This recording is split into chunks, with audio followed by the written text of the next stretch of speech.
What's going on, guys? Tyson Anderson, Mr. Hammer Down.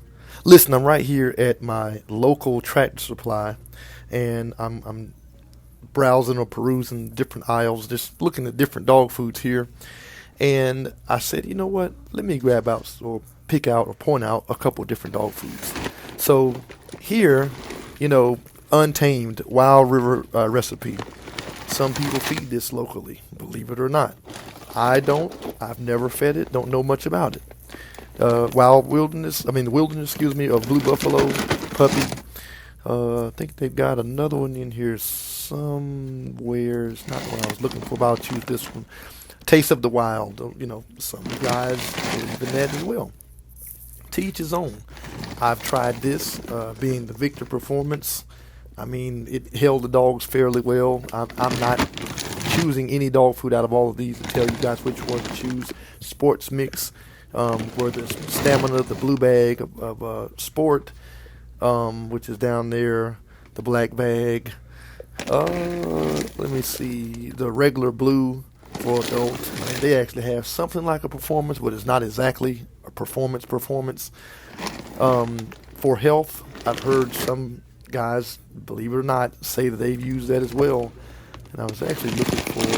I'll just say this is the Diamonds all life stages, the Diamond Naturals, the chicken flavored all life stages. Can't get this freaking bag in here. All right, Beneful. Some people are into that. Whether it's dog chow being the basic Purina dog chow, even down to pedigree. If you like that, right? It's up to you. Kibbles and bits. Again, totally up to you. And one of the ones that I believe in. Now, I'm not trying to oversell this, but Purina Pro Plan Sport. Let's talk about it a little bit.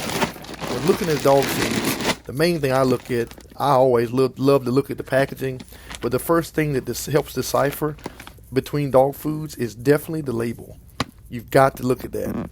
I'm telling you, one way to decipher a good dog food from a bad dog food is to read the label. Let's see what's in there. I always believe in checking for the ingredients, the nutritional adequacy, and feeding guidelines.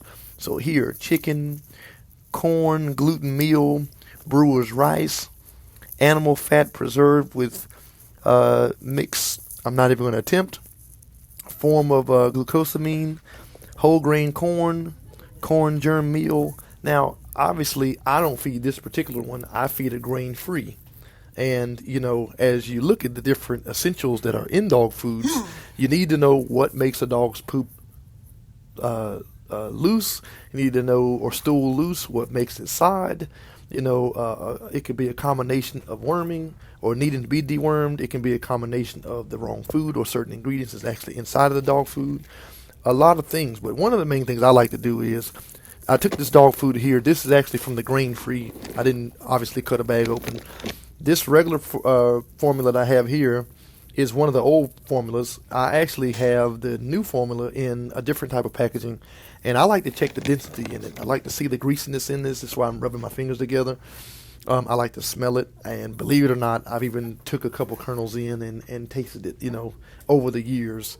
I'm not going to do that with this right here in front of you guys, but I like to look at it, see what's going on with it, and just analyze. But if you're inviting a new canine into your family, you need to look at that as just, or at least I would suggest that you look at that as somewhat being like a family member.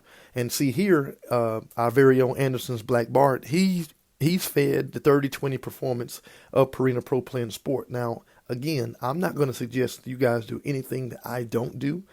I'm not a professional dietitian or anything like that, but I would say the minimum standard for any adult dog food to maintain the weight, and to ensure good health, I would say it needs to be at least 18% protein, 5% fat, and maximum percentages of crude fiber and moisture. All that's very important.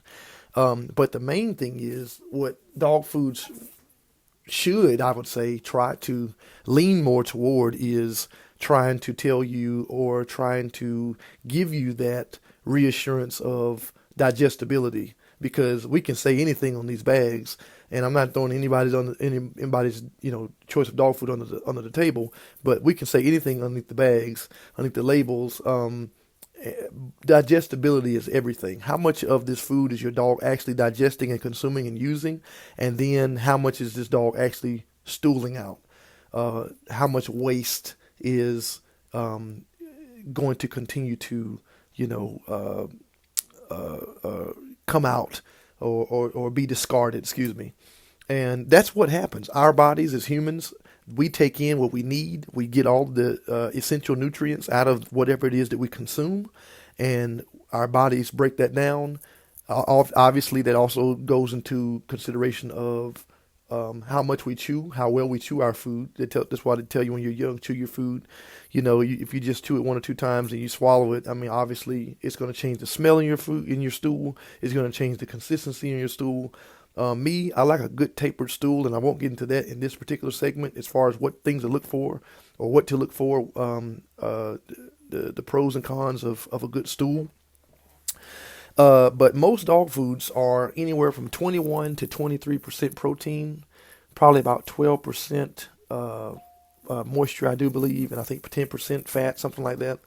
That's pretty basic. I mean, that's just basic as it gets. I think Joy Dog Food is even something essential to that. But like I said, some dog foods guarantee minimum levels of other nutrients such as calcium. What is that? I think it's like phosphorus or something like that. I can't remember, but sodium, linolethiate or something like that. I can't remember. I'm just off the top of my head right now, which is a type of acid, which are especially important for bone growth in puppies. You got to have that. Changes to minimum accepted levels of taurine will likely be included on future labels. Is a link between low levels of dietary taurine and heart disease in dogs. That was actually recently discovered, believe it or not, in dogs eating certain pet foods containing peas, lentils, other legume seeds or potatoes as main ingredients. And I mean, when you talk about dog food, most of your main manufacturers today, like Mars, Purina, and Big Heart, make up 93% or 94, 95% of all pet food sold today. These guys sink in freaking billions and billions of dollars and employ untold numbers of nutritionists, scientists, quality control experts, and veterinarians, as well as conduct feeding trials and test products for nutritional components to ensure your dog, receives a complete and balanced diet. And nutrition for each stage and each level of dog and age is very, very important. But I did a study of my own, and according to Dog Food Advisor, 83% of food recalls over the last 5 years came from small manufacturers. So if you're going to do mom and pop stores, plan on, and that make their own dog food, plan on doing more of your own research. And, as you go about your journey to choose the proper food produced by these mom and pop pet food companies. Smaller pet companies are also more likely to outsource manufacturing and production. And, it is key to know where your dog's food is made in order to monitor food recalls and determine product safety. Like these big silos that they have as they're producing this stuff, everybody knows that corn is not digestible 100% when it comes to dogs. They can, digest so much of it, and the husk or the hull of it is not digested. It's just like if you eat popcorn, if you want to get that graphic and check into your own stool, you'll see that that's actually still left in your stool as it comes out of, your rear, as it's discarded. Same thing goes on with dogs. So we can holler grain free all we want, and I'm big on that. I believe in feeding either, I don't believe in feeding a wet dog food, which is also a canned dog food. It's to each his own. I think one of the main factors, if I had to list, and again, I'm no dietitian, it's all my opinion, but I love the way my dogs look, and they perform, and their energy levels, and they don't get tired.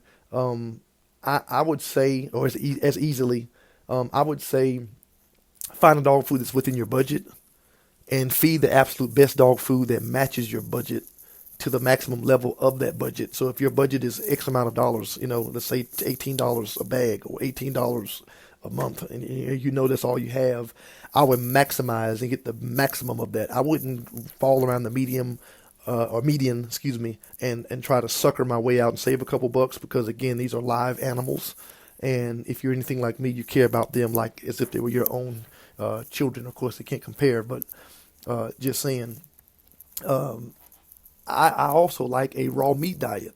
But if you're really not in somewhere like Alaska or Canada, and you're not having like mush dogs or sled dogs, or you're not hitting the trials or heavy competitions, or you're not really heavily training and stuff like that, high stress levels of stamina being needed and all that stuff, like you don't need all of that.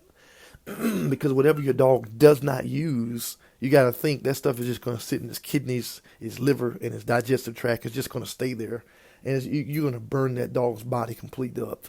I mean, I'm not going to get too technical into the whole science of things. I want them to be very basic. I can go into that vein, but simplicity is everything, and I wanted to keep it simple. I wanted to be as layman as possible, because a lot of people don't know all of that stuff and know, the this and the ins and outs of all of that. I wanted, like I said again, to just remain basic. I can tell you this much: a high corn or a high grain in that dog food, and I want you to do your own studies. A high grain diet can definitely keep that dog's. How do I want to say this and keep it simple? It can keep that dog's levels heightened, and it causes their body to heat, and as their body goes into heating, or that food that's trying to digest is heating or warming, that's what causes that softer looking stool, that makes it look that makes it look that mushy type, and people don't really understand how important that is.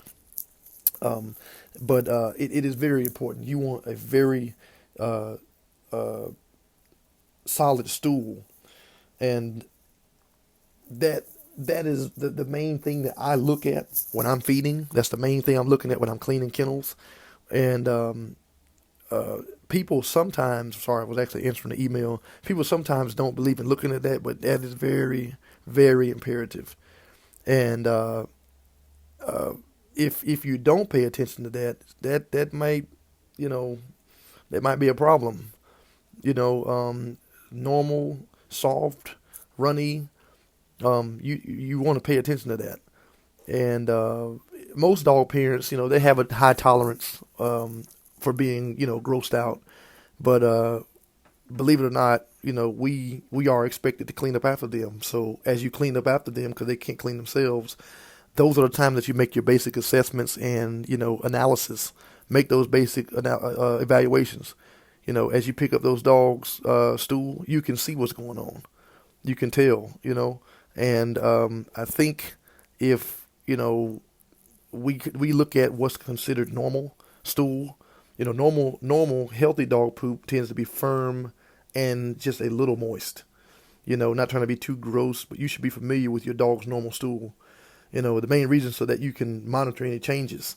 The volume, the color, and the odor are very important to note, as well. Dogs, which of course corn having fiber, dogs, if you look at it, dogs that get too much fiber tend to produce high volume with a strong odor, and it's more mushy, it's more apt or more prone to getting softer. And this happens obviously with most dry food diets. As your dog can't process all the nutrients and pushes them out, and it tries to discard that. You can see that in the loose. And raw food diets can result in smaller stools with a weaker smell, which is good. But like I told you, if you were to do that and you're not intensely working that dog, and some people I know that actually have show dogs and they don't believe in dry dog foods or wet dog foods, also known as canned dog foods. They believe in the raw. And but any of these can be normal, depending on your dog's diet. So pay attention to what your pups, or your dog's poop usually looks and smells like. Some dogs have that white chalky stool. Dogs that again have that raw food diet that's high in calcium or bone. Might pass stool that comes out chalky and white. This can be also a sign that your dog's at risk for, what is it called? It's like obstipation, you know, um, which is an inability to evacuate their bowels without, outside help. It's a chronic constipation. Believe it or not, that can lead to lethargy, loss of appetite, and vomiting, and it requires help from a veterinarian, and you don't want that. So save, those stool samples if you do see that, and take those to your vets. Sometimes you'll see, that the dog stool with the white or tan specks. You know, you should definitely again save that again. Anything outside, there's anything, any abnormality, bring that in because these specks can indicate a parasite of infestation, like roundworms or tapeworms.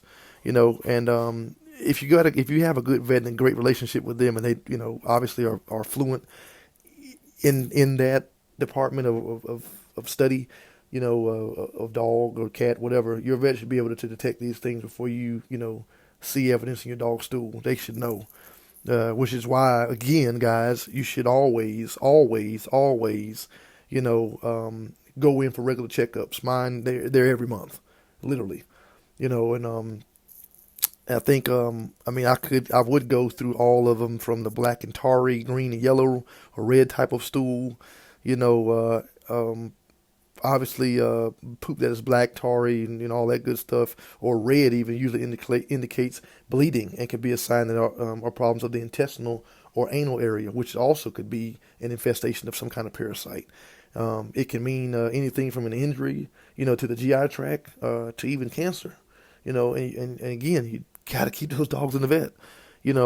Soft, loose stool, it may just be an indication of a change in diet. You might have changed the dog food drastically, and I don't suggest that. If you're feeding a good dog food and it's showing that it's holding that dog, it's maintaining him. He or she is not overly hungry.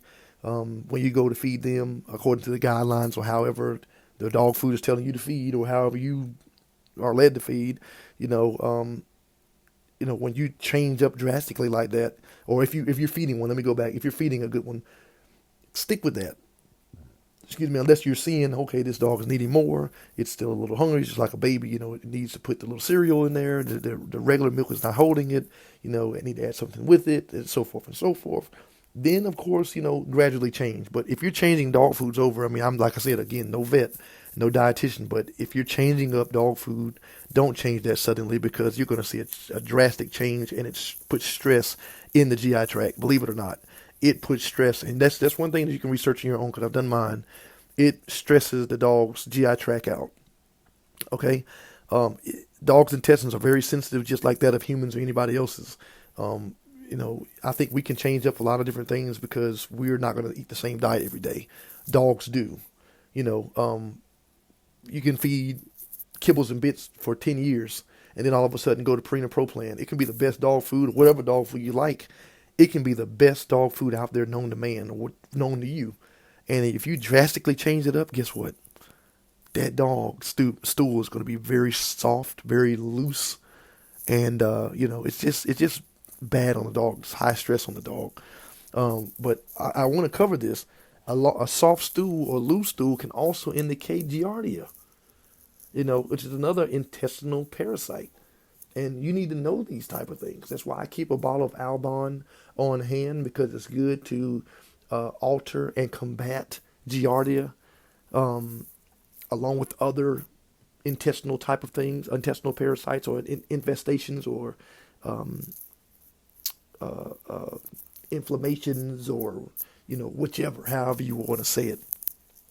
And down to your greasy and gray. I had a list of things here. I'm actually reading off my list. Poop that looks gray and greasy can indicate that there's too much fat in your dog's diet. It may be time for a dietary change because too much fat can lead to inflammatory, excuse me, I'm so sorry, it's been a long day, inflammatory conditions like pancreatitis. These conditions can be mild or life-threatening. Tongue-tied. So take your dog's diet seriously, guys. You got to take that seriously, and don't leave out, that watery diarrhea in high volume. If your dog is having high volume of diarrhea every time, it's likely a problem in the small intestine. Remember that. There can be a number of causes from injury due to a viral infection, to bacteria, to food allergies, a low volume. Again, there could be a range of causes, including worms, polyps, ulcers, or cancer. Again, get that dog into that vet. Soft stool with mucus. And I think I'll leave off here. I won't continue to gross you guys out, but this is very needed. Your vet, again, should be able to catch many of these infestations before you see any kind of visible sign, guys, in your dog's stool. They should know this, so keep them regular in that vet. Soft stool with a coating of unusual mucus or any kind of slime can be a sign that parvo or parasites are present. If you got an older dog, 9 times out of 10, and the dog has already had shots and stuff like that, it's probably going to be like a strong type of parasite, some kind of worm, whipworm, or whatever type. There's so many different types out there, and I won't cover all of that tonight. If you notice worms or eggs in soft or watery stool, this is also an indication of parasites, clearly. Obviously, if you're seeing them visibly, right? This shouldn't be a surprise at this point, guys. Obviously, if you see the manifestation of eggs or worms or anything moving, obviously, worm the dog, take the dog to the vet, see what type of worm it is. I understand some guys have 30, 40 dogs or more, and it's hard to say, hey, Tyson, hey, it's easy to say, take them to the vet, take them to the vet, take them to the vet, but I've got 30 dogs. Well, you might need to dummy down, because if you can't take care of them on the level that you need to, which, again, I don't keep 30, 40 dogs. The reason being is because I know the level of care and the level of exceptionalism in that care and animal husbandry department. I'm looking forward to ushering over onto them. I know what I want to do, so because of that, and I know how I care for mine. I know how I like to be cared for, take care of myself. Groom in the grooming department, manicures and all that different stuff. No nail polish, but those basic touch-ups, those basic, not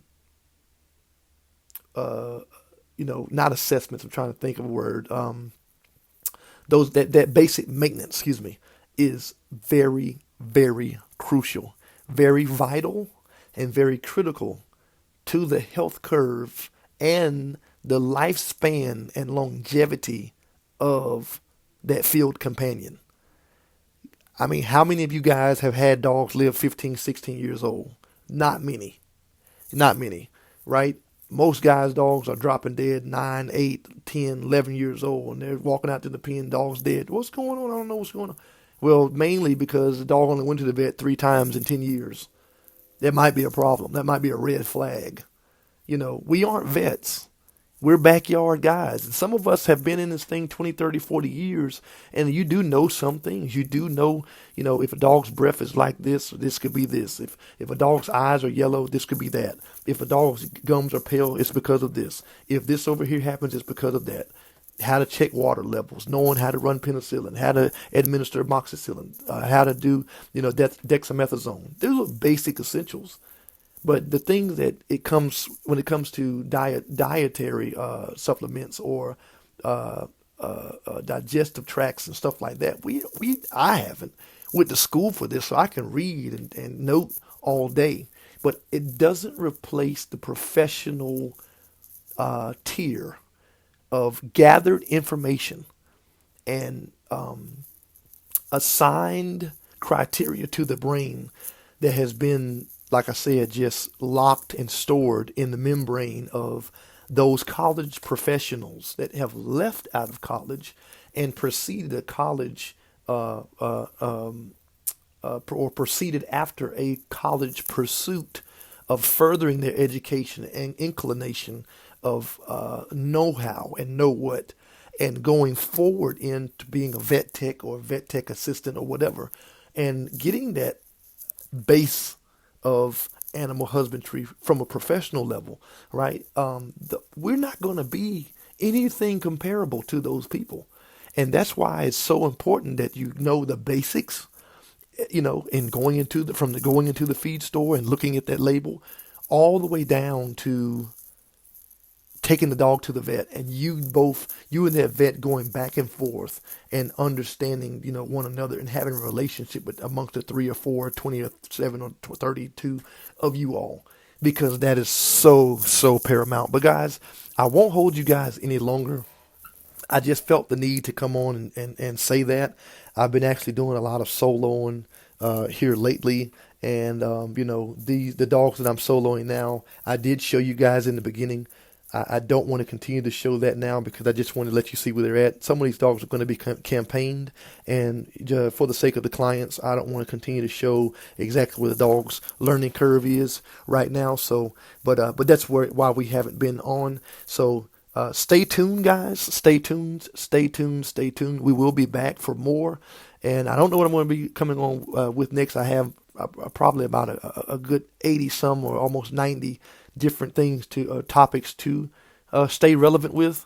But listen, guys, pay attention to that dog's stool. Pay attention to that dog's mannerisms and actions according to the feeding that you feed, as well as if you change up, look at the dog signs, monitor that, and make sure you clean those food bowls, sanitize those food bowls, sanitize those water bowls. Any kind of rust or leaving water in bowls for a long period of time, allowing them to pick up and grow in the buildup of algae to the point where it gets slime and greening like. That's not cool. You gotta stay on top of that to keep that dog clean, because whatever it eats out of, hey, listen, you're not picking up forks off the side of the road and throwing it in a summer strawberry salad, right? Right. So there you go, guys. Tyson Anderson, Mr. Hammer Down. We'll see ya when we see ya.